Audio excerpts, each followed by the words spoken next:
નમસ્કાર મિત્રો, આજે આપણી સાથે બે અતિશય સેવાભાવી મહાનુભાવો ઉપસ્થિત છે. એ લોકો ભારતીય સનાતની સંસ્કૃતિ અને ભારતીય શિક્ષણ પ્રથા જે છે એના એ ધરોહરને સાચવીને બેઠા છે અને ખડે પગે કામ કરી રહ્યા છે. એવી કઈ ધરોહર, એવી કઈ પ્રથા હતી? આપણે તમે બધાએ ભાગવતમાં કે રામાયણમાં સાંભળ્યું જ હશે. ભગવાન શ્રી કૃષ્ણ સાંદીપની ઋષિના ગુરુકુળમાં ભણવા ગયેલા. ભગવાન શ્રી રામ, લક્ષ્મણ અને ચારેય ભાઈઓ ને પણ ગુરુકુળમાં જ ગુરુને સોંપી દેવામાં આવેલા. અને ત્યાં ગુરુ દ્વારા જે શિક્ષા આપવામાં આવે અને એ શિક્ષામાં શસ્ત્ર અને શાસ્ત્રો આ બંનેનો સમાવેશ થતો હતો. અને સાથે સાથે રસોઈ કેમ બનાવવી, બીજા કામ કઈ રીતે કરવા, એ બધું જ નાનાથી માંડીને મોટી મોટી બધી ક્રિયાઓ જે પ્રમાણે ઉંમર વધતી જાય એ પ્રમાણે એમની કક્ષા પ્રમાણે એ રીતે ગુરુકુળમાં વિદ્યાર્થીઓને તૈયાર કરવામાં આવતા. અને એક વખત રામ ભગવાન ત્યાં ગુરુ પાસે પહોંચી ગયા એટલે ગુરુ જ એમના પિતા અને ગુરુના પત્ની એટલે કે ગુરુ માતા એ જ એમના માતા. પછી એમના જે શારીરિક રૂપે દૈહિક માતા પિતા જે છે એમને ભૂલી જવાનું, સંપૂર્ણપણે એમનો સમર્પણ ગુરુ પ્રત્યે સમર્પણ કરી અને દીક્ષા લઈ અને શિક્ષા મેળવતા. તો આજે દ્વાપર અને ત્રેતાયુગની કથાઓ આજે પણ આપણે કહી રહ્યા છીએ, કારણ કે એ ભગવાન તો હતા જ, છે જ, આપણા પરમાત્મા પરમેશ્વર છે. એમના કરેલા કાર્યો એને આજે પણ આપણે યાદ કરીએ છીએ. મર્યાદા પુરુષોત્તમની મર્યાદા વિશે આપણે જ્યારે વાતો કરતા હોય તો આ બધા સંસ્કારો આવ્યા ક્યાંથી? ગુરુકુળમાંથી, એમના ગુરુ પાસેથી. ગુરુ આજ્ઞા વિના રાજા મહારાજાઓ એક નાનકડું પગલું પણ ન લેતા. આ રીતની આપણી સાંસ્કૃતિક પરંપરા હતી. હવે આમાં હતી એ શબ્દ મારે બોલવો પડે છે, એનું મને ઘણું દુઃખ છે.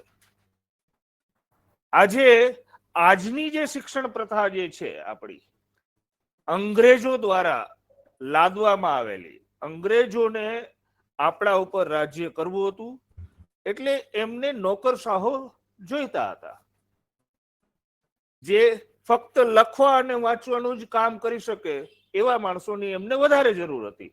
એટલે આપણી આજની કહેવાતી શિક્ષણ પ્રથા કે જે ખરેખર તો હું એને અવિદ્યા કહીશ, જેમાં વિદ્યા નામનું તત્વ બહુ ઓછું આવે છે. બહુ ઓછા એવા શૈક્ષણિક સંસ્થાનો છે કે જ્યાં વિદ્યાનું તત્વ આવતું હોય. શાસ્ત્રોનું તો નામ જ નહીં લેવાનું. આપણે સેક્યુલર દેશ છીએ. સેક્યુલર દેશમાં ભગવદ્ ગીતાનું પઠન કરાય સ્કૂલમાં? ન કરાય. જો કરાવવામાં આવે તો એનો ઘણા બધા લોકો વિરોધ કરે. શસ્ત્રોના તો નામ પણ નહીં ખબર હોય. આજના આપણા જે બાળકો છે એને શસ્ત્રના તો નામ પણ નહીં ખબર હોય. જો ભૂલથી ચાકુ પણ લેવાઈ જાય ને તો એને હિંસાનું પ્રતીક ગણી અને માં એને કહેશે રાખી દે, તને વાગી જશે.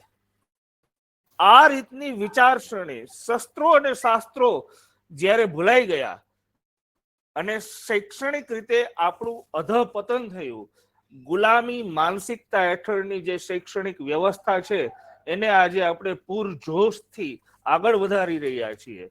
ત્યારે આવા કપરા કાળમાં, આવા ઘોર કળિયુગમાં પણ ગુરુકુળો, આપણા ભારતીય સંસ્કૃતિને સાચવનારા ગુરુકુળો હજુ પણ છે. કારણ કે એટલે જ આપણા ધર્મનું નામ સનાતન ધર્મ છે, જેનો ક્યારેય અંત, આરંભ નતો, અંત નતો, એનો ક્યારેય અંત થવાનો નથી. આજે હું હોઈશ કે નહીં હોઉં, આપણી પરંપરાઓ ચાલુ રહેશે. આવી ગુરુકુળની પરંપરા, આ શ્રેષ્ઠ પરંપરાને જાળવી રાખનાર અને એને મજબૂત કરવાના સતત પ્રયાસ કરનાર શ્રેયસ્કર વિદ્યાતીર્થ જે રાજકોટમાં શામળા ગામ ની આજુબાજુ આવેલું છે, જે રાજકોટથી આશરે 30 કિલોમીટર દૂર થાય છે.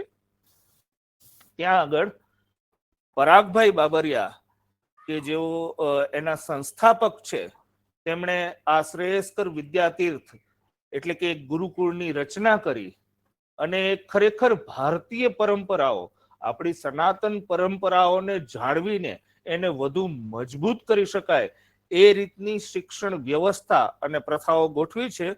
તો હું પરાગભાઈ બાબરિયાને વિનંતી કરીશ. પરાગભાઈ નમસ્તે. નમસ્તે. આપનો પરિચય આપો. હા, રાજકોટમાં જ રહું છું. બી મિકેનિકલનો અભ્યાસ કરેલો છે અને 2012 થી ભારતીય શિક્ષણ વ્યવસ્થા અને એની ફરીથી એ પુનઃ પ્રસ્થાપિત થાય એના માટે પ્રયત્નશીલ છું. સારું. હવે પરાગભાઈની સાથે એમની બાજુમાં જ, અને અત્યારે વિડીયોમાં તો એમની બાજુમાં દેખાય છે, પણ ખરેખર એમની સાથે જ રહીને એક જમણો હાથ બનીને જે કામ કરી રહ્યા છે એવા ત્યાંના શ્રેયસ્કર વિદ્યાતીર્થના આચાર્ય શ્રી ધીરુભાઈ બુદ્ધને હું વિનંતી કરીશ. આપ શ્રી આપનો પરિચય આપો. ધીરુભાઈ બુદ્ધ મારું નામ છે. આમ જામનગર થી છું, પણ અત્યારે મોટા ભાગે ગુરુકુળમાં જ જાઉં છું. જામનગર રાજકોટ પાસે સિમલા ગામ છે, ગોંડલની બાજુમાં 10 કિલોમીટર પહેલા. તો ત્યાં સિમલા ગુરુકુળ છે, ત્યાં રહું છું. સરસ. તો હવે પ્રશ્ન એ થાય આપણને, મેં પણ કાર્યક્રમની શરૂઆતમાં કહ્યું એમ, ગુરુકુળ, તમે પણ ગુરુકુળ કહો છો. આ ગુરુકુળ એટલે શું? ગુરુ અને કુળ, આ બે શબ્દો મળીને ગુરુકુળ બન્યું કે શું? કેવી રીતે, મને સહેજ સમજાવો.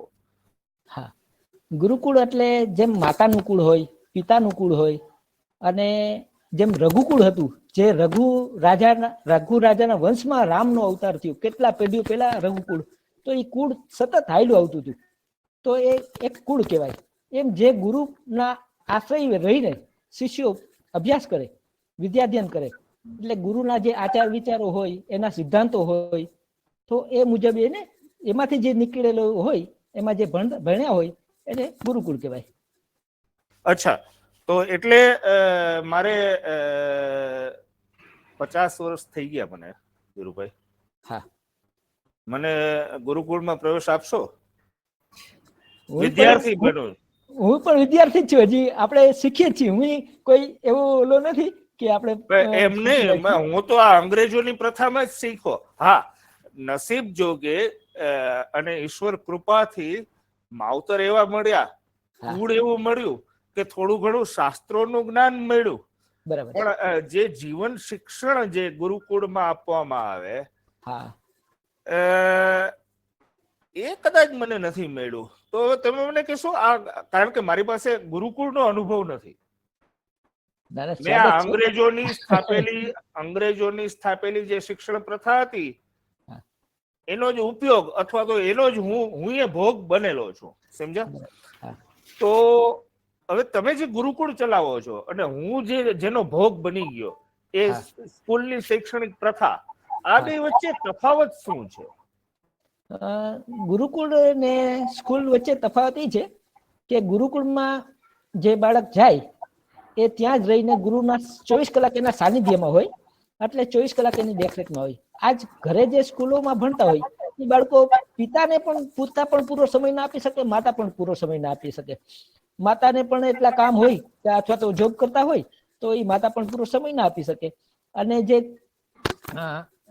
હાલનું જે શિક્ષણ છે એ માત્ર ભૌતિકવાદ અથવા તો અવિદ્યા, તમે જેમ કીધું એવી અવિદ્યા જ શીખાડે. જીવન લક્ષી કોઈ શિક્ષણ છે, જીવનને એક આધ્યાત્મિક દિશા તરફ લઈ જાય એવું જે શિક્ષણ હતું એ ગુરુકુળમાં મળે. તો ગુરુકુળ અને સ્કૂલમાં આટલો ફરક છે. અચ્છા, પરાગભાઈ તમારું શું માનવું છે? ગુરુકુળ અને શાળા વચ્ચે શું તફાવત છે? હા, ઓમ તો બે વચ્ચે બેની કાંઈ તુલના થઈ શકે એવું જ નથી. ખરેખર સાચી વાત છે. કારણ કે બે અલગ અલગ કેન્દ્ર બિંદુઓ ઉપર અને અલગ અલગ વિચાર ઉપર સ્થાપિત થયેલું છે. ભારતની જે વિચારધારા હતી એ શિક્ષણની ક્યારેય અર્થ કેન્દ્રી નહોતી રહી. એટલે શિક્ષણ પૈસા કમાવા માટે હોય એવું તો આપણા કોઈને સ્વપ્નમાં કોઈને વિચાર ના આવતો. અને આજની જે શિક્ષણ વ્યવસ્થા છે, આપણે એમ બધા કહીએ કે મેકોલે શિક્ષણ વ્યવસ્થા છે અને એને દૂર કરવી જોઈએ. તો મેકોલે શિક્ષણ વ્યવસ્થાને દૂર કરવી એટલે વાસ્તવમાં શું 10મું 11મું 12મું ન ભણે કે બીજું કંઈ કરે તો દૂર થાય? કેવી રીતે દૂર થાય? ખાલી ગુરુકુળો ખુલ્લે દૂર થાય? દૂર કેમ થાય? એનું મૂળ બિંદુ જે છે, મેકોલે કર્યું શું, અથવા અંગ્રેજોના આધિપત્ય પછી જે ભારતની શિક્ષણ વ્યવસ્થા બદલાણી, એનું મૂળ તો ખાલી એટલું જ હતું કે એને શિક્ષણ પૈસાની પાછળ દોડતા આપણને કરી દીધા. ભણવાનો ઉદ્દેશ્ય શું હતો? તો અત્યારે જે કોઈ બાળકો ભણે છે, ભલે એ પેલું બીજું ભણતો હોય કે કોલેજમાં ભણતો હોય, અંતિમ તો એનો ઉદ્દેશ્ય સારી ડિગ્રી લઈ સારી નોકરી અથવા સમાજમાં પ્રતિષ્ઠા પ્રાપ્ત કરવી એટલા પૂરતો જ સીમિત થઈ ગયો. તો આ જે અર્થ કેન્દ્રી શિક્ષણ વ્યવસ્થા આખી થઈ ગઈ, એના સ્થાને આત્મકેન્દ્રી, અધ્યાત્મ કેન્દ્રી અને જીવન કેન્દ્રી જે શિક્ષણ વ્યવસ્થા હતી એ આપણી ગુરુકુળ વ્યવસ્થા હતી. એટલે બે બહુ જ એકદમ અલગ અલગ પાસા ઉપર બે ચાલે છે. કોઈ એક જ વિષય ભલે સ્કૂલમાં ભણાવાતો હોય અને ગુરુકુળમાં ભણાવાતો હોય, વિષય ભલે કદાચ સમાન હશે, પણ એ બે વચ્ચેનું અંતર, એ બે વચ્ચેની પાછળની મારો જે હેતુ અથવા મારો જે લક્ષ્ય છે, એ બે એકદમ ભિન્ન છે. એટલે એ બેયના પરિણામો એકદમ અલગ જ આવે, ભલે એક જ વિષય વસ્તુ શીખવાડવામાં આવતી હોય તો પણ. કારણ કે ત્યાં મારા મગજમાં નક્કી છે સ્કૂલમાં કે મારે માર્ક્સ મેળવવા માટે આ ભણું છું. માની લ્યો ગણિતનો જ વિષય છે, પણ જ્યારે હું અહીંયા ભણું છું તો મારા મગજમાં એ સ્પષ્ટ છે કે હું આ મારા જીવનમાં મને કંઈક ઉપયોગી છે. અને આને વાસ્તવમાં તો આપણા બધા વિષયો અધ્યાત્મમાંથી જ આવેલા છે. પણ હવે આજે તો આજની જે વ્યવસ્થા છે એમાં તો આને કોઈ નિસ્બત જ નથી રહી. એટલે બહુ અંતર છે. હવે બીજું એક અંતર મને, હવે અહીંયા સાઉથમાં તો ડોનેશનની પ્રથા બહુ જ છે, અને ત્યાં પણ આપણે જે LKG કે UKG આજની જે શિક્ષણ પ્રથા જે સ્કૂલની છે ને, તો 3 વર્ષનું બાળક હોય ત્યાં એને પ્રી નર્સરીમાં મૂકવાનો. હવે બેંગ્લોરમાં અમુક પ્રી નર્સરી, હું બેંગ્લોરમાં રહું છું એટલે બેંગ્લોરની વાત કરું તો પ્રી નર્સરી માટે 50,000 થી 60,000 રૂપિયા ડોનેશન. પછી દર મહિને 1,000, 2,000, 5,000, 10,000 જે રીતની સંસ્થા 3 વર્ષના બાળકને, ખરેખર તો આપણા શાસ્ત્રો પ્રમાણે અને મારી જે સમજણ છે એ પ્રમાણે 7 વર્ષનું બાળક થાય ત્યાં સુધી એને છૂટથી રમવા ભૂમવા દેવું જોઈએ. મા બાપ સાથે ભળે, ભાઈઓ સાથે ભળે, ભાઈઓ બહેનો ન હોય તો આજુબાજુના છોકરાઓ સાથે ભળે, અને પોતાનું બાળપણ જે છે ઉજવવાની એને તક આપવી જોઈએ. એને બદલે મને જે આ ફર્ક દેખાય છે એ ઉંમરનો પણ એક બહુ મોટો તફાવત છે કે આજે 3 વર્ષના બાળકને જ એવી શિક્ષણ પ્રથામાં દાખલ કરી દેવામાં આવે છે, A ફોર એપલ બોલે અને એના મમ્મી એટલા બધા રાજી થઈ જાય, વાવ, મારો દીકરાએ તો જાણે કોઈ મોટી સિદ્ધિ મેળવી લીધી હોય, અને ફોન કરીને એના મમ્મીને કે એના પપ્પાને એ વાત કરશે કે આજે તો મારો દીકરો A ફોર એપલ બોલ્યો, B ફોર, આખી ABCD આવડી ગઈ. એટલે એમાં જાણે એને બહુ મોટી સિદ્ધિ મેળવી લીધી હોય. પર અરે, એને તમે હનુમાન ચાલીસા શીખડાવી, એને તમે યમનાષ્ટક શીખડાવ્યું, કે તમારા ઘરમાં જો મહાદેવ હોય ઈષ્ટદેવ તો તમે એને રુદ્રાષ્ટક સંભળાવ્યું? ખાલી સાંભળે. અને 7 વર્ષ સુધીની ઉંમર એવી હોય છે કે ત્યારે જે કંઈ દાખલ થાય ને એ પાયો આખી જિંદગી ભર રહેતો હોય છે. અને એટલે આ મોટી વિટંબણા છે કે આજકાલના જે વાલીઓ જે છે એમાં મારો સમાવેશ થઈ જાય. કારણ કે મારી પાસે બેંગ્લોરમાં એવું ગુરુકુળ નહોતું કે જ્યાં હું મારી દીકરીને મૂકી શકું. એટલે ન ઈચ્છતો હોવા છતાં, હા, પણ છતાં મારી દીકરી એવી શાળામાં ભણે છે કે જ્યાં દરરોજ અડધો કલાક એને યોગ કરાવવામાં આવે છે. સંસ્કૃતમાં પ્રાર્થનાઓ ચાલુ છે ત્યાં. એટલે કે અમુક શાળાઓ, આપણા ભારતમાં પણ અમુક શાળાઓ એવી છે જે રાષ્ટ્રવાદી સનાતન ધર્મમાં માનતા હોય એવા લોકોએ શરૂ કરેલી છે. અને એ મિશ્રણ કે મેકોલોની શિક્ષણ વ્યવસ્થાને લઈ આવો અને સાથે સાથે આપણી સંસ્કૃતિનું પણ જ્ઞાન આપો, આવી પણ અમુક શાળાઓ છે. તો એવી એક શાળામાં મારી દીકરી ભણે છે. એટલે કહેવાનો મતલબ એ છે કે આ જે ઉંમરનો તફાવત છે, 3 વર્ષથી બાળકોને શિક્ષણ અને એ પણ લેખિત અને મૌખિક શિક્ષણ આપવું એ ખરેખર એના ઉપર ત્રાસ ગુજારવામાં આવી રહ્યો છે. જ્યારે આપણા ગુરુકુળમાં કેટલી ઉંમરે પ્રવેશ પામી શકે ધીરુભાઈ? આપણા ગુરુકુળમાં 8 વર્ષની ઉંમરથી પ્રવેશ પામી શકે, પણ માનો કે કદાચ આમ શારીરિક રીતે સક્ષમ હોય અને સમજણ ઘરમાં પણ થોડીક એવી વાતાવરણ હોય અને પોતાનું કામ જાતે કરી શકતો હોય તો એ નાની ઉંમરથી પણ પ્રવેશ મેળવી શકે. અચ્છા. અને પ્રવેશ મેળવવા માટે શું વિધિ છે? કોઈ શું કરવું જોઈએ? 50 વર્ષના એ પ્રવેશ મેળવવો હોય તો શું કરવાનું? 50 વર્ષના એ પ્રવેશ મેળવવા અને 8 વર્ષના એ પ્રવેશ મેળવવો હોય તો શું કરવાનું? કારણ કે હું થોડોક સ્વાર્થી જીવ છું ને, હું માણસ સૌથી પહેલા પોતાનું વિચારે, સમજ્યા? એ તો સાચી વાત છે. બરાબર છે. એટલે મારા જેવા એ જો ગુરુકુળ સાથે સંકળાવવું હોય તો મારો આડકતરો પ્રશ્ન એ પણ છે કે મારા જેવડા અને મારા જેવા એ કે જેને ગુરુકુળ ગમે છે બહુ, પણ અત્યાર સુધી ક્યાંય મળ્યું નહીં. બરાબર છે. હવે શ્રેયસ્કર મને મળ્યું છે તો મારે શ્રેયસ્કર સાથે જોડાવવું છે, તો કઈ રીતે જોડાવવું અને બાળકોએ કઈ રીતે જોડાવવું? હા, તો આપણા જે ઋષિમુનિઓના જે આશ્રમો હતા એમાં શું હતું કે સાધના, તપસ્યા આવું બધું થતું. આપણે આ ઘરે ન કરી શકીએ તો આવા ગુરુકુળમાં આપણે રહીને આવું બધું કરી શકીએ. ભલે આપણે આપણાથી બનતું જે કાંઈ કરી શકીએ, આપણે જે આપણી ઉંમર પ્રમાણે જે જ્ઞાન છે એ આગલી પેઢીને એટલે આ બાળકોને દઈ શકીએ અને આપણે પણ આપણું આધ્યાત્મિક જીવન આગળ કરી શકીએ. અને આપણાથી આગળ જે આચાર્ય છે, દાખલા કે મારો જે શ્રીધર આચાર્ય છે, તો ઘણી વાર હું એને પ્રશ્ન પૂછું કે આ ખરેખર આ કયા શાસ્ત્રોમાં ઉલ્લેખ છે અથવા તો ક્યાંનો સંદર્ભ મળે છે, આવું બધું ઘણી વાર હું પૂછતો હોઉં તો આપણને પણ આપણું જ્ઞાન મળે અને આપણી આધ્યાત્મિક ઓલી વધે. એટલે તમને આધ્યાત્મિકમાં રુચિ હોય, જોડાવવું હોય નહીં, મારો પ્રશ્ન શું હતો કે મારે જો જોડાવવું હોય, હું 50 વર્ષનો થયો, હવે ગઈકાલે જન્મદિવસ હતો ને એટલે ઘરવાળી કે હવે એને રંગ કરો, નહીં તો મને તો સફેદ વાળ બહુ ગમે, પ્રાકૃતિક રીતે રહેવું બહુ ગમે.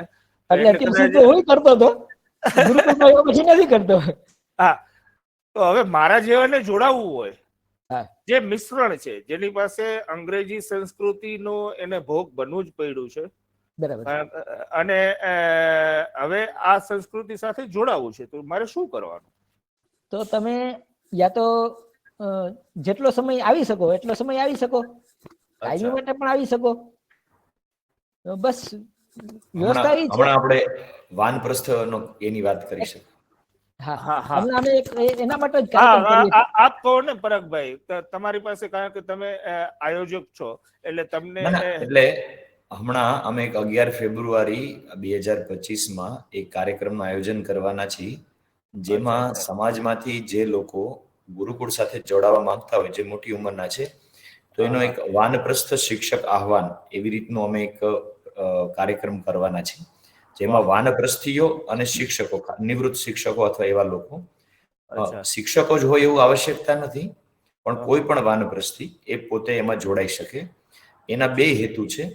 એક તો ભલે તમે જેમ કીધું એમ આપણે બધા મેકોલેમાંથી જ ભણેલા છીએ, તેમ છતાં કાંઈક ને કાંઈક વિચાર એ માતા પિતાના, પરિવારના અથવા એવી સંગઠનો અને સંસ્થાઓ પાસેથી આપણને જે મળ્યું છે એને લીધે આજે આપણે કંઈક આવો વિચાર કરવા માટે કંઈક સક્ષમ બન્યા છીએ.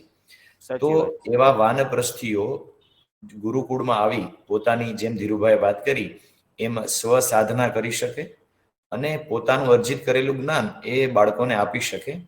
અને મૂળ ભૂમિકા તો આચાર્યની પણ કે એની પણ એ જ હોય છે કે સાથે રહીને પોતે પણ પોતાનો વિકાસ કરતા જાય. આપણે અહીંયા ટીચિંગ એવો શબ્દ નહોતો. હા બરાબર? હા, એટલે કોઈ કોઈને શીખવે અને કોઈ કોઈને શિખામણ આપે કે કોઈને શીખવી દે, આવી વાત નહોતી. આચાર્ય પોતે પણ એ જ વિષયનું વાતનું અધ્યયન કરી અને પોતે બોલીને એનું અધ્યયન કરે છે અને સામેવાળો છે એ સાંભળીને કરે છે. લક્ષ્ય તો એનું બંનેનું એક જ છે કે સાથે રહી જ્ઞાન સાધના કરવી. તો આ રીતે જે લોકો મોટા છે, જેને ગુરુકુળનો ખરેખર લાભ લેવો છે, એવા કોઈ પણ વ્યક્તિ ભારત કે વિશ્વના કોઈ પણ છેડેથી લોકો અમારી સાથે જોડાઈ શકે. હા, એટલું તો સ્વાભાવિક જ છે કે એને અલ્પ સમય કે પૂર્ણ સમય એ ત્યાં આવીને રહેવું પડે અને એ રીતે સાથે રહી ગુરુકુળમાં પોતે આવી શકે છે, જોડાઈ શકે. સારું. હવે તો પ્રશ્ન એ થાય, આપણી ધીરુભાઈ ગુરુકુળની દિનચર્યા શું છે? તમે આચાર્ય છો, પરાગભાઈ તો બરાબર છે, આવતા જતા હશે, પણ તમે કદાચ હું ત્યાં આવું કે બીજું કોઈ પણ આવે તો એની દિનચર્યા જે છે એ અત્યારની મારી દિનચર્યા અને ત્યાંની દિનચર્યામાં શું ફરક પડશે? હા, હવે અત્યારે અમારે છે ને દિનચર્યામાં સવારે 4:30 વાગે ઉઠવાનું હોય છે. બાળકો જાગી જાય છે એટલે અમે સ્વાભાવિક છે કે આપણે વહેલા ઉઠીએ, 10-15 મિનિટ વહેલા ઉઠીએ, એટલે અમે લગભગ 4-4:15 ઉઠી જાય અને 4:30 વાગે બાળકોને ઉઠાડીએ. પછી 4:30 થી 5-10 મિનિટ પ્રાતઃ પ્રાર્થના થાય, બાળકો સાથે મળીને પ્રાતઃ પ્રાર્થના કરે. એ પ્રાર્થના થતી હોય એ દરમિયાન ગરમ પાણી થાય, ગરમ પાણી થતું નવસેકું પાણી પીએ ને તો એ ગરમ પાણી, હુંફાળું પાણી, તો હુંફાળું પાણી પીએ બધા. અને પછી દાંતણ, બધા દાંતણ કરે છે અહીંયા. અમારે બ્રશ કે એવું ઉપયોગ નથી કરતા. બધા બાળકો અલગ અલગ ઋતુ પ્રમાણે અલગ અલગ દાંતણ કરતા હોય છે. દાંતણ, શૌચ અને સ્નાન આદિ કરી અને લગભગ 5:15 વાગે પાછા આવી જાય. 5:15 થી 5:30 ભગવદ્ ગીતાના શ્લોક છે કે જે કઈ એને જે પાકું કરવાનું હોય એ પાકું કરીને ટૂંકમાં સવારનો બ્રહ્મ મુહૂર્તનો એ લાભ લે છે. તો એ સવારે વાંચતા હોય છે. પછી 5:30 કે 5:35 થી દોડવાનું, 10-15 મિનિટ બધા બાળકો દોડે. પછી 6:45 થી 6:45 સુધી એમાં યોગ, પ્રાણાયામ, આસન, સૂર્ય નમસ્કાર અને મંત્ર જાપ, આ બધું 1 કલાકનું આ કાર્યક્રમ હોય છે.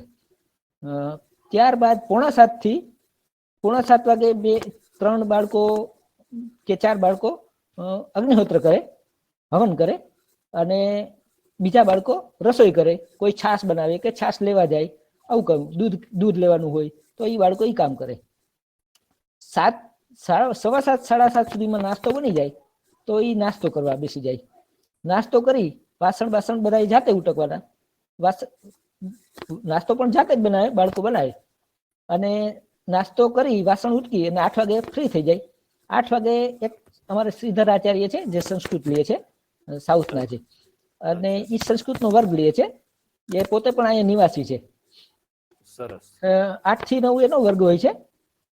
ત્યાર પછી એક ગામમાંથી એક બીજા બેન આવે છે, અથવા તો અલગ અલગ જે શિક્ષકો આવતા હોય એ અલગ અલગ વિષયના અલગ અલગ વર્ગો લે. 9 થી 11 સુધી. 11 વાગે બધા બાળકો રસોડામાં જાય છે. કોઈને દાળ બનાવવાની જવાબદારી છે, કોઈ શાક બનાવે, કોઈ ભાત બનાવે, 2-3 જણા થઈને રોટલી બનાવે, રોટલા બનાવે. અને મોટા ભાગે મિલેટ ખાતા હોય છે અમે.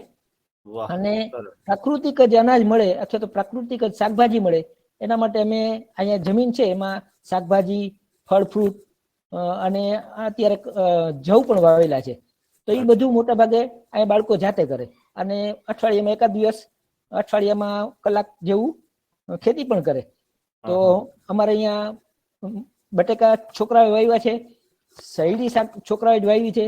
એટલે અઠવાડિયામાં આવું કામ પોતે કરે, અથવા તો નિંદામણનું કામ હોય તો નિંદામણ કરવા. ટૂંકમાં બધું કામ, ખેતીનું કામ પણ હારે હારે શીખતા જાય. અને આવડા 8 વર્ષના બાળકો છે બધા જાતે રસોઈ બનાવે. 11 થી 12 સુધીમાં રસોઈ બની જાય 1 કલાકમાં. બધા બાળકો મળીને રસોઈ બનાવે. ચૂલે, મોટા ભાગે ચૂલે હોય, ચૂલા ઉપર. અને કોઈ જે બાળકોની જવાબદારી હોય તો એક લાકડા કાપતો હોય તો લાકડા પણ કાપવાના, રસોઈ પણ બનાવવાની. પછી 12 થી 1 સુધીમાં રસોઈ આ જમવાનું અને વાસણ ઉટકવાના. 1 વાગે ફ્રી થઈ જાય, નવરા થઈ જાય એટલે 1 થી 2 વર્ષ સુધી આરામ હોય છે. પછી પોતપોતાની રીતે કોઈનું કોઈ વાંચન હોય કે કોઈને રમતા હોય, નાના બાળકો છે એટલે શું છે એને છૂટ હોય, અવકાશનો સમય, ધીંગા મસ્તી કરે કે સુઈ જાય કે વામકુક્ષી થોડીક વાર કરે. અમુક બાળકો હોય કે એ થોડાક એની તરવરાટ હોય તો એ રમતા હોય. બરાબર છે. બસ. અને 2 વાગ્યાથી 3 વાગ્યા સુધી ગામમાંથી અલગ અલગ શિક્ષકો આવતા હોય. પછી એમાં સંગીતના શિક્ષકો હોય, પછી નૃત્યના હોય, વિજ્ઞાનના હોય, વૈદિક ગણિત વાળા છે. તો એ બધા અલગ અલગ દિવસે અલગ અલગ વાર પ્રમાણે શિક્ષકો આવતા હોય છે. અને 4 વાગ્યાથી 5:30 સુધી પાછા આ સંસ્કૃતનો વર્ગ હોય. અચ્છા. અને જે મોટા બાળકો છે જે આગળનું કરી ગયા છે એ 3 થી 4 પણ એને સંસ્કૃતનો, એટલે એ લોકોને 3 કલાકનો સંસ્કૃત છે. સંસ્કૃતનો વર્ગ 3 કલાક છે. વાહ, સરસ. 5:30 થી 6:30 સુધી રમવાનું છે. એ બધા બાળકો છૂટથી રમે. સારું. અને એ દરમિયાન ખીચડી પણ મૂકી દીધી હોય એક છોકરાએ, તો એ ખીચડીનું ધ્યાન પણ રાખતો જાય ને રમતો પણ જાય. ચૂલે ખીચડી મૂકી હોય, 6:30 ખીચડી બની ગઈ હોય એટલે 6:30 વાગે જમવા બેસી જાય. મંત્રોચ્ચાર કરીને ભોજન કરે. અને ભોજન 7 વાગે થઈ જાય. 7 વાગ્યા સુધીમાં અમે સાંજે આપણા સિદ્ધાંતો આર્યવેદ પ્રમાણે અલ્પાહાર કરીએ છીએ, એટલે ખીચડી અને દૂધ ખાઈ છીએ. અને જો દૂધ અને ખીચડી એટલે આપણે જનરલ તો ખીચડીમાં મીઠું નાખતા હોય, પણ આ વિરુદ્ધ આહાર થાય કે મીઠું એમાં ન હોવું જોઈએ, તો અમે રાત્રે ખીચડી મોરી કરીએ છીએ. દૂધ મીઠું નથી નાખતા, એટલે દૂધને વિરુદ્ધ આહાર ન થાય. તો આ બધા આયુર્વેદને અનુસરી અને ઋતુ મુજબ આહાર વિહાર નું પણ પાલન કરીએ છીએ. અને 7 વાગ્યા પછી પરાગભાઈ હોય તો 2 કલાક એ બધું આખા દિવસનું દિનચર્યા અને આગલા દિવસનું આયોજન એ બધું કરતા હોય છે. 8, 8:30 સુધી પછી બધા બાળકો ફ્રી થઈ જાય. પછી રામાયણ વાંચન છે, અને રામાયણ વાંચન કરી સાયં પ્રાર્થના કરી અને પથારી કરીને સુઈ જવાનું. 9 વાગે બાળકો સુઈ જાય છે. આ રીતની અમારી દિનચર્યા છે. વાહ, બહુ સરસ ધીરુભાઈ. પણ હવે મારા જેવા પશ્ચિમી સંસ્કૃતિના રંગે રંગાયેલા 12 વાગ્યા સુધી જાગવું હોય, ફોન જોવો હોય, પાણીપુરી ખાવી હોય, ભેળ ખાવી હોય, હવે એટલે આવી પૃષ્ઠભૂમિમાંથી આવે છે એક વ્યક્તિ. કહેવાનો મતલબ શું છે કે અત્યારે જનરલી, અને એ જે પૃષ્ઠભૂમિ છે એને આપણે કોઈ ખરાબ માનતા પણ નથી. એટલે એ તો અત્યારે સમાજની વ્યવસ્થા થઈ ગઈ છે, એક ટ્રેન્ડ જે છે એક ભાગ બની ગયો છે જીવનનો. પાણીપુરી ખાવી એટલે આપણા બેનો, અને જોકે મને પાણીપુરી નથી ભાવતી, મારા ઘરવાળાને કે મારી દીકરીને તમે 50 પાણીપુરી આપો તો એ ખાઈ જાય, એમ પ્રેમથી ખાઈ જાય. તો હવે આ રીતના બાળકો અને આ રીતની પૃષ્ઠભૂમિમાંથી આવતા હોય તો એ જે શરૂઆતી કાળ જે છે એ કઈ રીતે સંભાળશે? આ સૌથી મોટો પ્રશ્ન મારા મનમાં જાગતો હતો. બરાબર છે. તો હવે નાના બાળકો એને સેટ કઈ રીતે થવું એમ. આ જે ફોન છે, આ ફોન નામની માયા જે છે એ હું ક્યારેય મૂકી નથી શકતો. બરાબર છે. બીજી કેટલી બધી માયાઓ જે છે એને મને ઘેરી લીધી છે, અને હું એનો ગ્રસ્ત થઈ ગયો છું. સારું છે પરાગભાઈ અને ધીરુભાઈએ ગુરુકુળ ચાલુ કર્યું છે. આમાંથી મુક્ત થવા માટેનો કોઈ કાળ કે જે ટ્રાન્સફોર્મેશન જે થવું જોઈએ, આઈ ડોન્ટ થિંક કે રાતોરાત થઈ જશે. બરોબર, કાલે હું આવું ગુરુકુળમાં અને કાલે ત્યાં રોકાઉં તો મને તો બધું બહુ આકરું લાગશે. તમારી દિનચર્યા 4:30 ઉઠવાનો, ક્યારેક તો હું 4:30 સુવા વાળો માણસ છું. ખાલી વાત કરું છું, ઉદાહરણ તરીકે. ઘણી વાર આવું થતું હોય છે. તો પરાગભાઈ, કેવી રીતે આ ટ્રાન્સફોર્મેશન કેવી રીતે કરી શકું? એટલે ટ્રાન્સફોર્મેશન નું કામ એવું છે, એ તો હંમેશા ધીમે ધીમે જ થાય. હવે મારે સાચું શું એ પેલા સમજવું જોઈએ. જો મને એ સાચું લાગે કે સવારમાં બ્રહ્મ મુહૂર્તમાં ઉઠવું જોઈએ અને મારી દિનચર્યા આ પ્રમાણે હોવી જોઈએ. એટલે મેં જેમ વાત કરીને કે આ બધું વાસ્તવમાં તો અધ્યાત્મ શાસ્ત્ર સાથે જ જોડાયેલું છે. આપણે કહીએ છીએ શરીર માધ્યમ ખલુ ધર્મ સાધનમ. જો મારું શરીર એ મોક્ષ માટે અથવા ધર્મને અનુસરણ કરનારું બને અને હું ધર્મનું પાલન કરી શકું એના માટે સારી રીતે એ જળવાય, તો સ્વાભાવિક રીતે એમાં તમને ક્યાંય મતભેદ નથી મળતો મોડર્ન સાયન્સમાં પણ, કે સવારમાં વહેલું ઉઠવું જોઈએ, રાત્રે વહેલું સૂવું જોઈએ. સાચી વાત. હવે સમસ્યા કેવી છે? એ આપણી છે, આપણા મનના આવેગોની છે, કે આપણે આપણી ઇન્દ્રિયોને મનને નિયંત્રણ કરી અને એવું નથી કરી શકતા કે સવારે વહેલું ઉઠવું. એટલે એ વાત સાચી છે કે લોકો સીધું આને સ્વીકારે નહીં, અથવા પોતાની ઈચ્છા હોવા છતાં પણ એને જે અત્યાર સુધી એનું જે શરીર અને મન ઘડાયેલા છે એમાં એમને તકલીફ પડે. પણ આ પ્રક્રિયા જ આપણે કરવાની છે. આપણે કોઈ પૂર્ણ તો છીએ નહીં, તો બધાએ ધીમે ધીમે ધીમે આ પગથિયામાં પણ એકવાર માણસ મન બનાવી લે કે ના આ બરોબર છે ને હું આ કરવા માટે તૈયાર છું, તો બાકીની પ્રક્રિયાઓ થઈ જાય. એટલે આ તો તમે મોટા વિદ્યાર્થીઓની વાત કરી. બાકી જે નાના બાળકો છે, નાના બાળકો બહુ જ સહજતાથી સ્વીકારે છે. અમારો અનુભવ એવો છે, જ્યારે અમે પ્રારંભ કર્યો હતો ત્યારે અમે બાળકોને 6 વાગે ઉઠાડતા. પછી એકાદ મહિના પછી અમે 5:30નો ટાઈમ કર્યો, પછી અમે 5 વાગ્યાનો ટાઈમ કર્યો, અને 3-4 મહિનાના અંતે અમે 4:30 વાગે બાળકોને ઉઠાડતા. કારણ કે એને જ્યારે નવા જ આવ્યા તો સ્વાભાવિક છે કે એના ઘરે આટલું બધું વહેલું તો કોઈ ન જ ઉઠતા હોય અત્યારે. એટલે એને એક આ લઢણમાં આવે અને એનું શરીર પણ વ્યવસ્થિત સચવાય, એટલા માટે અમે આ રીતે ધીરે ધીરે ધીરે વાળ્યા હતા. અને ભોજન અને અન્ય બાબતોમાં પણ બહુ જ ધીમે ધીમે, ન ખબર પડતા અને એના શરીર ઉપર કોઈ બીજા અસર ન થાય એ રીતે એનો ઉછેર અને એ રીતે એનું ધ્યાન રાખી અને અમે એ બધી પ્રક્રિયાઓને લાગુ કરી. પણ અમારો અનુભવ એવો રહ્યો કે નાના બાળકોમાં બહુ જ સારી રીતે આપણને એ પરિણામ જોવા મળે છે. એ બહુ જ સારું સ્વીકારવા તૈયાર છે. આપણે ખાલી આપવાની તૈયારી અને હિંમત રાખવાની છે.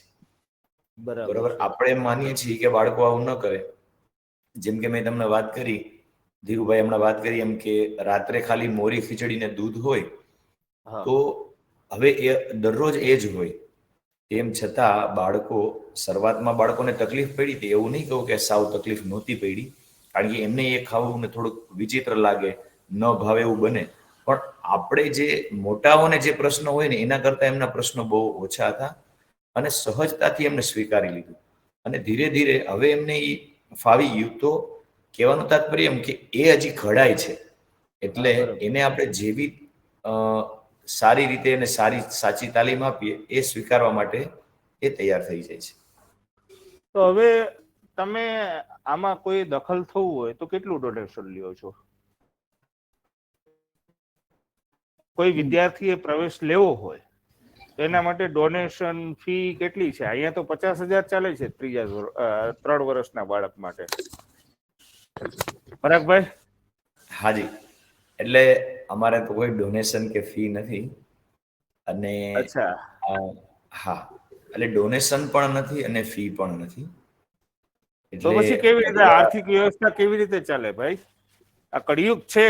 ગાંધીજી વાળો ફોટો દેખાડતી જો કાગળ આપણી પાસે ન હોય તો ક્યાંય પ્રવેશ દેતા નથી. તમે એક જ આવા મળ્યા મને.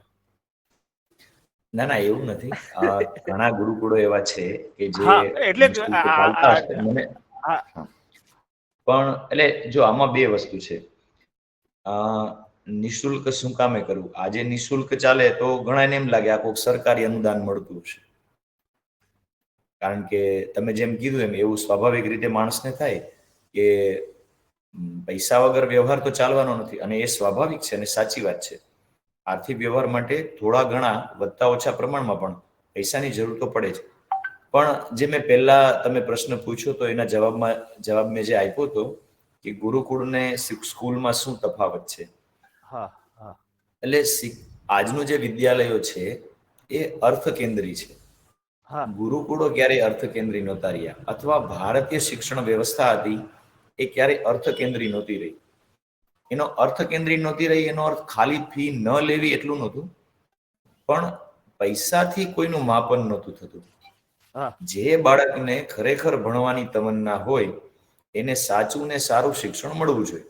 એ અત્યંત ગરીબ હોય તોય ઠીક છે અને અત્યંત પૈસાવાળો હોય તોય ઠીક છે. હવે આજે માની લ્યો કોઈ બાળક એવું છે ભણવામાં નબળું છે, પણ એને અને પૈસાદાર છે ખૂબ જ. હવે એના પપ્પાને એમ ઈચ્છા થઈ કે મારે આને ડોક્ટર બનાવવો છે, તો 50 લાખ, 1 કરોડ, 2 કરોડ ગમે એટલું ડોનેશન આપવાની જો હિંમત ને તૈયારી હોય તો એ ડોક્ટર તો બની જ જાય. આજની વ્યવસ્થા એવી છે. તો હા મૂલ્ય પૈસાથી થયું.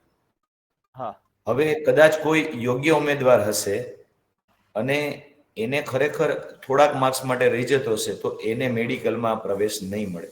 કદાચ આવા અન્ય બાળકોને લીધે પણ ન મળી શકે એવું બનતું હોય. સાચી વાત તો છે. કહેવાનું તાત્પર્ય એવું છે કે આપણી અહીંયા નિઃશુલ્ક વ્યવસ્થા હતી. એના આ 2-3 કારણો હતા ને એમાંનું એક કારણ તો એ હતું કે દરેક માટે આ વ્યવસ્થા ઉપલબ્ધ રહેવી જોઈએ. ગમે તે વ્યક્તિને પ્રવેશ મળી શકવો જોઈએ. ખાલી પૈસાથી આધારે એને પ્રવેશ મળે એવું ન બનવું જોઈએ. આ એક વાત. બીજી વાત, આપણે ત્યાં શિક્ષણ અને વિદ્યા દાન જેવો શબ્દ આપણે વાપરીએ છીએ એટલે એ પવિત્રતા સાથે જોડાયેલું હતું. સાચી વાત છે. એટલે એ પવિત્રતાની સંકલ્પનાને લીધે ક્યારેય એ હંમેશા દેવામાં માણસો ઈચ્છતા, એના ક્યારેય મૂલ્ય નહોતું. અને આવું ખાલી વિદ્યા ક્ષેત્રમાં નહીં, જો આપણે અન્નદાન કહી, વિદ્યાદાન કહીએ છીએ, પછી એથી આગળ તમને કહું તો ભૂમિનું પણ વેચાણ ન થતું, દૂધનું વેચાણ ન થતું. આ બધી વસ્તુઓને આપણે પવિત્ર ગણતા, ભૂમિને માં ગણતા, હા બરોબર. અને વિદ્યાદાન એટલે એ એવું જ હતું, એની પવિત્રતા એટલી હતી અને એટલે આપણે અહીંયા ગુરુઓને સર્વોચ્ચ સન્માન મળ્યું હતું, સાચી વાત બરાબર. છે. જે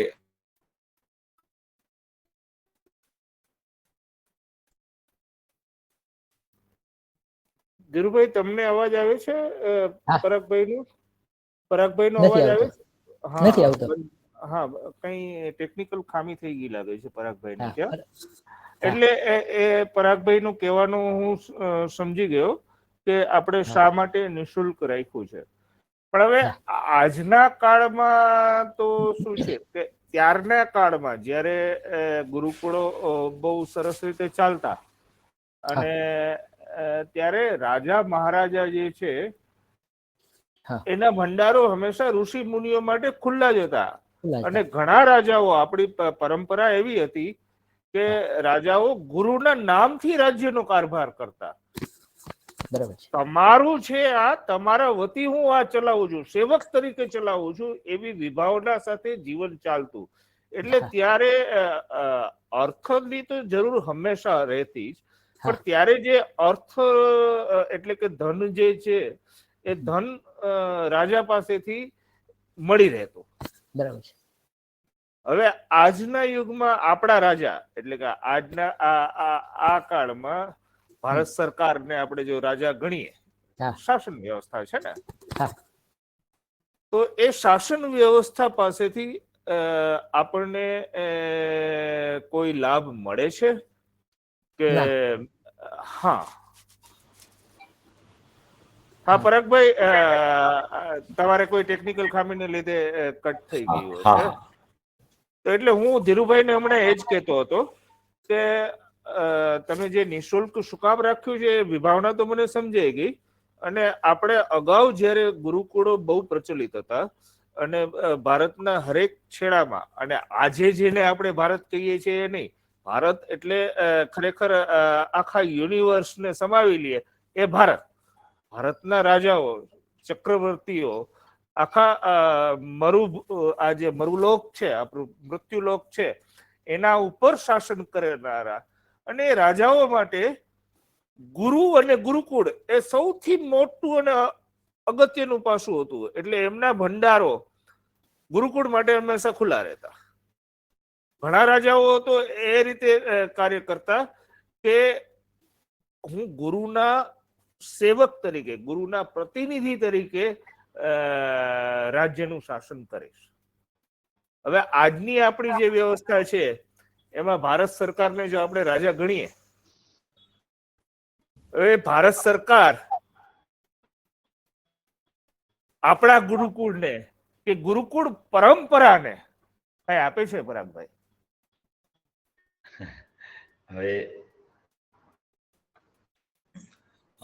હાલની તો શું સરકારની વ્યવસ્થા હોય તો નથી ખબર, પણ અમારા ગુરુકુળમાં તો અમે કોઈ સરકારી અનુદાન નથી લેતા અથવા હજી લીધું નથી. પણ એ પરંપરાઓ મને એમ લાગે જીવિત કરવા માટે આપણે હજી ઘણું બધું સમય લાગે એમ છે. એના બે કારણો છે. ખાલી સરકારનો દોષ દઈ એવું તો નથી. સમાજ પણ હજી આજે એટલો સક્ષમ નથી. ગુરુઓ પોતે સક્ષમ નથી ને. આચાર્ય અને ગુરુઓ પણ એવા ક્યાં છે કે રાજાને આવીને એનું શીશ ઝુકાવવાનું મન થાય. એના માટે તો આચાર્યો અને ગુરુઓએ પણ એવો તપ કરવું પડે ને કે પોતાનું એવી પ્રતિભા હોય કે કોઈને એમ સામેથી આવીને એમ લાગે કે ના ખરેખર આ વ્યક્તિ એવા છે. તો બંને બાજુએ કામ કરવું ઘટે એમ છે. અને એક તમે વાત કરી છે તો ભેગું કહી દઉં કે આપણે ત્યાં જ્યારે રાજાઓ પણ આપતા તો એ વિનમ્ર ભાવે આપતા અને પોતે જ્યારે આપતા એમાં પોતાનું અહોભાગ્ય માનતા. હા, જે સરકારની વ્યવસ્થા ઊંધી છે. આજે સરકાર જો દાન આપે ને તો ગુરુકુળ રહે નહીં. એનું કારણ એવું છે, એ તો અનુદાન આપે તો શરતોને આધીન આપે. હા, તમારે આમ નહીં આમ કરવું જોઈએ, આમ નહીં આમ થવું જોઈએ, આ નહીં આ રીતે થવું જોઈએ. અને આવા બધા કારણોસર જ આજે જે પેલા પણ વિદ્યાલયો જે સારા હતા અને ચાલતા હતા, એ સરકારી અનુદાનોને લીધે આજે એનું સરકારીકરણ થઈ ગયું છે અને એની મૂળ વિભાવના મરી ગઈ છે. સાચી વાત છે. જેમ કે શાંતિ નિકેતન, રવિન્દ્રનાથ ટાગોરે ચાલુ કરેલ શાંતિ નિકેતન એ બહુ ઉત્કૃષ્ટ ઉદાહરણ હતું ભારતીય શિક્ષણ પદ્ધતિનું. જ્યારે ટાગોરજી જીવિત હતા ત્યાં સુધી તો એ બરાબર ચાલ્યું. પછીના સમયમાં જ્યારથી સરકારી અનુદાન પ્રારંભ થયું તો ધીરે ધીરે ખબર ન પડતા એ ક્યારે એનું સરકારીકરણ થઈ ગયું એ આપણને ખ્યાલ ન આવે. તો કહેવાનું તાત્પર્ય એવું છે કે અનુદાન સરકારનું કે કોઈ પણનું જ્યારે મળતું તો એ કોઈ શરતોને આધીન નહોતું. એ પોતાને એમ લાગતું, એને એમ લાગે કૃતકૃત્યતા અનુભવવા માટે એને આપતા.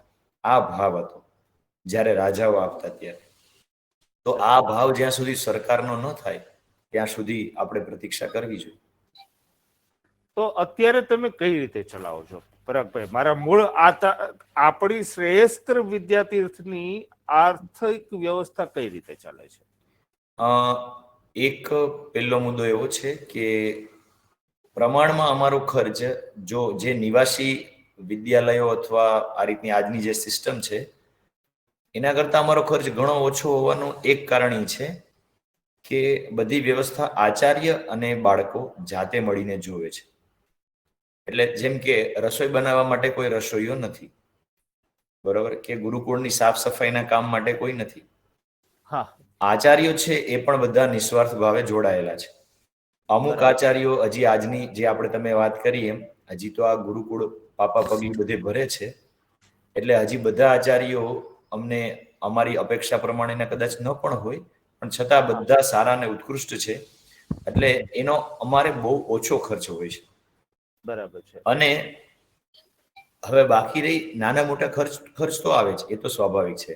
તો લોકોના અનુદાનથી ચાલે. જે લોકોને લાગે છે કે આ વ્યવસ્થા ચાલવી જોઈએ અને ખરેખર ટકવી જોઈએ ને વધવી જોઈએ અને આવી રીતનું નિસ્વાર્થ લોકો દ્વારા શિક્ષણ મળવું જોઈએ, એવા લોકો અમને ખુલ્લા મને દાન આપે છે અને એમના દાન અને સમાજના સહયોગથી ગુરુકુળ ચાલે છે. અને મારા ખ્યાલથી આ રસ્તો જ સાચો રસ્તો છે. ત્રીજો રસ્તો, એટલે એમ તો ઘણા આના અલગ અલગ છે ભાગ, જેમ ભિક્ષાનો પ્રયોગ મેં વાત કરી, પણ એમાં પણ એ ચાલતું તો અંતિમતઃ સમાજના સહયોગથી જ ચાલતું. તો આ જ અમારી પદ્ધતિ છે. હવે તો આમાં પ્રશ્ન એ થાય, તમારે શિક્ષકો જે આવતા હોય છે એમને શું કોઈ પગાર આપવો પડે છે કે એ પણ નિઃશુલ્ક સેવા આપે છે? અને કેવા કેવા શિક્ષકો આવે છે, કયા કયા પ્રકારના? તમે જે વાત કરી એવા આચાર્યો અને ગુરુઓ પણ મળવા જોઈએ ને. તો આપણી પાસે એવા કયા કયા પ્રકારના શિક્ષકો જોઈએ છે, અથવા તો અત્યારે હાલમાં ક્યાં ક્યાં આવી રહ્યા છે અને એમાં શું શું ખૂટે છે? એટલે તમે વિષયોના શિક્ષક કહો છો કે મને ખ્યાલ નથી, હું તો આ મેકોલે એટલે પદ્ધતિથી શિક્ષકો એ ભાષામાં જ હું તો બોલી શકીશ, સમજ્યા? હા. શિક્ષકો કે આચાર્યો અલગ અલગ હોય. હા હવે પહેલા એક વિષયના શિક્ષક હોય કે હા જે હા વિષયના નિષ્ણાંત હોય. હા, બરાબર છે. તો વિષયના અત્યારે અમારે જે વિષયો છે એમના શિક્ષકો અમને મળવા થોડા અઘરા લાગે છે, પણ પ્રયત્ન કરવાથી મળી જાય છે. અને જ્યારે અમે લોકોની સાથે સંપર્ક કરીએ છીએ અને એ લોકો જ્યારે અમારી સાથે જોડાય છે, તો એ ક્યાંક તો એવું અનુભવે જ છે કે અમે બહુ સારા રસ્તે જોડાણા અને ધીરે ધીરે એમનામાં પણ એવો ભાવ જાગે છે કે આપણે આ કામમાં બધી રીતે પૂરેપૂરા સહયોગથી જોડાવું જોઈએ. અચ્છા. જેમ કે ધીરુભાઈ અને શ્રીધર આચાર્ય, જે બે અત્યારે નિવાસી આચાર્ય છે, એ તો સેવાભાવથી જ જોડાયેલા છે અમારી સાથે. અન્ય જે ગૃહસ્થી છે, જે આચાર્યો અમારી સાથે અત્યારે બીજા છે, સંગીતના છે, અન્ય વિષયોના છે, નૃત્યના, બીજા બધા વિષયોના, એ આચાર્યોને અમે માનધન રૂપે એની વ્યવસ્થા જે હોય એ અમે ગોઠવીએ છીએ અને ગોઠવેલી છે. પણ એ આવશ્યક પણ છે.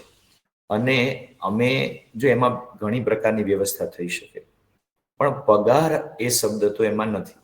અને પગારદાર તો અમે હજુ પણ કોઈને રાખતા નથી અને રાખીશું પણ નહીં, જો ભગવાન અમને એવું સામર્થ્ય આપશે તો. ના, એટલે હું એ તમારી વિભાવના સમજુ છું અને હું પોતે માનું છું, પણ આજના કાળમાં જે સમજાય એ ભાષા વાપરવી આપણા માટે ફરજિયાત છે. એટલે હવે એમાં એવું છે, જો એક દરેક આપણે ત્યાં શિક્ષકો પગાર ન લેતા તો એ ભૂખે ન મરતા. હા, આ સમજવાની વાત છે. આજે આપણા મંદિરમાં જે કાંઈ પંડિતો છે અથવા સાધુ સંતો છે, સાધુ સમાજ આવડો છે, એ ભલે આર્થિક નિર્વાહ માટે કંઈ ઉત્પાદન નથી કરતા, તો શું એ ભૂખે નથી મરતા?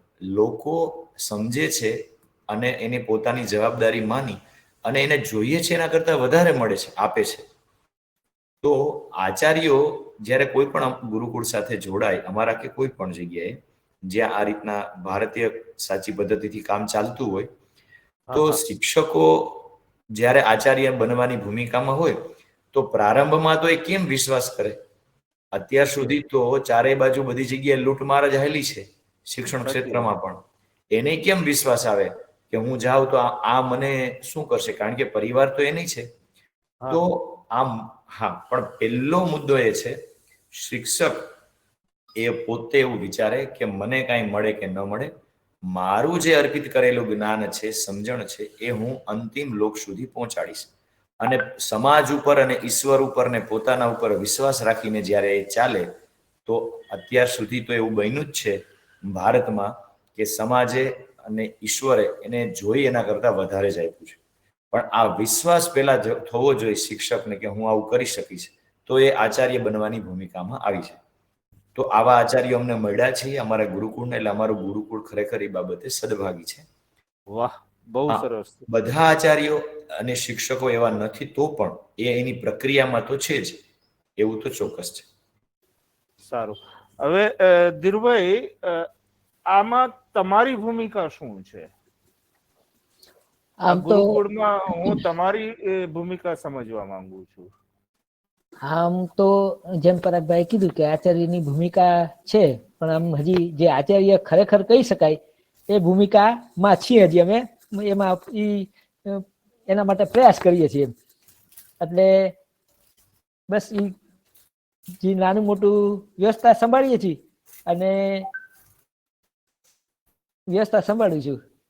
એટલે આચાર્ય જુઓ, આ ધીરુભાઈ જેવા વિનમ્ર હોય, એ ક્યારેય કહે નહીં કે હું આચાર્ય છું. બરોબર? એટલે ધીરુભાઈ ખરા આચાર્ય જ છે. પણ ઘણાને એવું હોય કે વિષયના આચાર્ય હોય તો જ આચાર્ય કહેવાય. એટલે અલગ અલગ પરિભાષાઓ છે આચાર્યની, આપણે એના ઊંડાણમાં ન જઈ, પણ એ એક સાચા અર્થમાં એક સારા અને ઉત્કૃષ્ટ આચાર્ય છે ધીરુભાઈ. ના, હું મેકોલોની શિક્ષણ વ્યવસ્થામાં ભણ્યો હતો, પણ સદભાગ્યે અમારી શાળામાં, જ્યારે હું પ્રાથમિક શાળામાં ભણતો ત્યારે અમારે રોજ 1 કલાક પ્રાર્થના ચાલતી, અને એમાં ઘણા બધા સંસ્કૃતના શ્લોકોનું પઠન કરાવતા અને માતૃદેવો ભવ, પિતૃદેવો ભવ, આચાર્ય દેવો ભવ, એટલે તમે દેવ છો. બધા આચાર્ય જે છે એમને દેવનું સ્થાન આપેલું છે. એટલે તમારી ભૂમિકા જે છે એ અતિશય જેમ દેવતાની જે ભૂમિકા હોય છે ને કે સૂર્ય દેવતાનું આ કાર્ય, વરુણ દેવતાનું આ કાર્ય, એવી રીતે તમારું કાર્ય જે છે દૈવી કાર્ય છે. એટલે તમારી ભૂમિકા ખરેખર બહુ મહત્વની છે. હવે પરાગભાઈ, આપણે જો કોઈ ત્યાં આગળ આવવા ઈચ્છતા હોય તો તમે વચ્ચે વાત કરી કે 11મી ફેબ્રુઆરીએ ત્યાં આગળ આપણે શરૂ થવાનો છે. એના માટે એક બેઠક છે. એ કદાચ બેઠકમાં પૂરી થયા પછી પણ કોઈને પણ ગુરુકુળ સાથે જોડાવવું હોય અને ખરેખરમાં વાનપ્રસ્થ બનવું હોય તો એ ગમે ત્યારે જોડાઈ શકે છે. વાસ્તવમાં કોઈ પણ ઉંમરના વ્યક્તિ ગુરુકુળ સાથે જોડાઈ શકે છે. હવે એનું કારણ એવું છે, માની લ્યો અમને ઘણા પ્રશ્ન પૂછ્યો હતો કે ભાઈ અમારું બાળક તો અત્યારે મોટું થઈ ગયું અને 18-20 વર્ષનું થઈ ગયું, તો હવે અમારે એને ગુરુકુળ શિક્ષણ અથવા એને લગતું કંઈક સમજાવવું હોય કે વાત કરવી હોય તો કેમ થાય? તો ભવિષ્યમાં અમારી યોજના છે, લગભગ આ જૂન મહિનાથી, જૂન 2025 જ અમે એનો પ્રારંભ કરીશું કે જેમાં 1 મહિનાની નાની શિબિરો અથવા 3 મહિનાની મોટી શિબિરો, આ બંને થશે ચાલુ. જેમાં યુવકો યુવતીઓ પોતે આમાં જોડાઈ શકે, જે આજનું જેને શિક્ષણ મેળવ્યું છે પણ ભારત શું છે, ભારતીય સંસ્કૃતિ શું છે, જીવનની આખી અવધારણા શું હતી ભારતીયોની, આના વિશેનો ટૂંકો પરિચય એ મેળવી શકે અને જીવી શકે, બંને કરી શકે. એના માટેનું અમે એક પ્રયત્ન કરવાના છીએ. તો કોઈ પણ વ્યક્તિ જોડાઈ શકે અને શીખવા માટે કોઈ ઉંમર ન હોય. એ તો જ્યારથી સમજીએ અને જાણીએ ત્યારથી ચાલુ થઈ જાય. એ પણ નિઃશુલ્ક રહેશે? જી જી જી. અચ્છા, વાહ. હવે ધીરુભાઈ, આપણે આ ગુરુકુળમાં કયા કયા શાસ્ત્રોનું પઠન કરે છે બાળકો? આમ તો અત્યાર સુધીમાં જે અમારા બાળકો છે, જે પહેલેથી બાળકો છે, એને ભગવદ્ ગીતા આખી કંઠસ્થ કરી દીધી. પછી પતંજલિ યોગસૂત્ર પણ કંઠસ્થ કરી દીધું અને અત્યારે પાણીની વ્યાકરણનું અષ્ટાધ્યાય કરે છે. તો એમાં પણ 2-4 અધ્યાય અમુક જે ખૂબ જ અઘરા છે તો એ પણ અત્યારે કંઠસ્થ કરી લીધા છે. એટલે અત્યારે શાસ્ત્રોક્ત રીતે તો આ જ્ઞાન અને પાણીની વ્યાકરણ છે એ સંસ્કૃત માટે બહુ મહત્વનું છે. જેમ વ્યાકરણ ટૂંકમાં કહી તો જે બધું ભાષાનું જ્ઞાન આખું એમાંથી આવી જાય તો સંસ્કૃતના શ્લોક સમજી શકે અને પઠન વાંચન કરી શકે. એના માટે હજી જરૂરી હોય છે, અથવા તો પોતે બનાવી પણ શકે અથવા તો એની ગહેરાઈ સમજી શકે. તો આ સંસ્કૃતનું અત્યારે આ વ્યાકરણ કરે છે બાળકો. એટલે પાણીની જે છે એ તો ઋષિ હતા ને, એમણે બનાવેલું વ્યાકરણ એટલે પાણીની વ્યાકરણ, બરાબર ને? હા. તો હવે માની લ્યો કે મારે સંસ્કૃત બોલતા શીખવું હોય તો શું મારે પાણીની વ્યાકરણ શીખવું જરૂરી છે? ના, એવું નથી. જો ભારતીય શાસ્ત્રોના ગ્રંથોનું અધ્યયન કરવું હોય, મૂળ વેદ અને એ બધા ગ્રંથોનું, એના માટે પાણીની વ્યાકરણ હોય. બોલવા માટે તો અત્યારે સંસ્કૃત ભારતી અને અન્ય સંસ્થાઓ બહુ સારા પ્રકલ્પો ચલાવે છે, જેમાં તમે 10 અને 15 દિવસના ખાલી પ્રયત્નથી પણ સંસ્કૃત બોલતા શીખી શકાય. એટલે સંસ્કૃત બોલવા માટે કે લખવા માટે પાણીની વ્યાકરણ આવશ્યક નથી. પણ શાસ્ત્ર ધર્મ ગ્રંથોનો તમારે સાચા અર્થમાં મર્મ સમજવો હોય તો એના માટે પાણીની વ્યાકરણ ઉપયોગી છે. તો આપણા બાળકો સંસ્કૃતમાં વાતચીત કરી શકે છે? હાલમાં નથી કરી શકતા, સમજી શકે છે. જે બોલવાનો એને મહાવરો નથી થયો પણ એ સમજી શકે છે. અને ધીરે ધીરે અમારો પ્રયત્ન છે કે ટૂંક સમયમાં જ બાળકો પણ બોલતા થઈ જાય. સારું. હવે આપણે આ શૃંખલા જે છે એ ચાલુ રાખશું.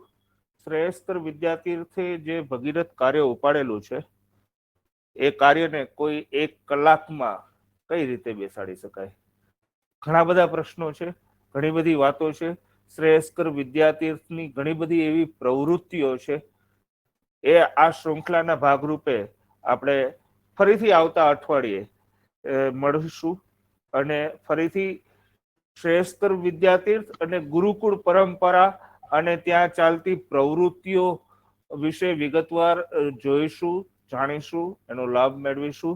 ત્યાં સુધી પરાગભાઈ તમારો ખૂબ ખૂબ આભાર. ધીરુભાઈ તમારો ખૂબ ખૂબ આભાર.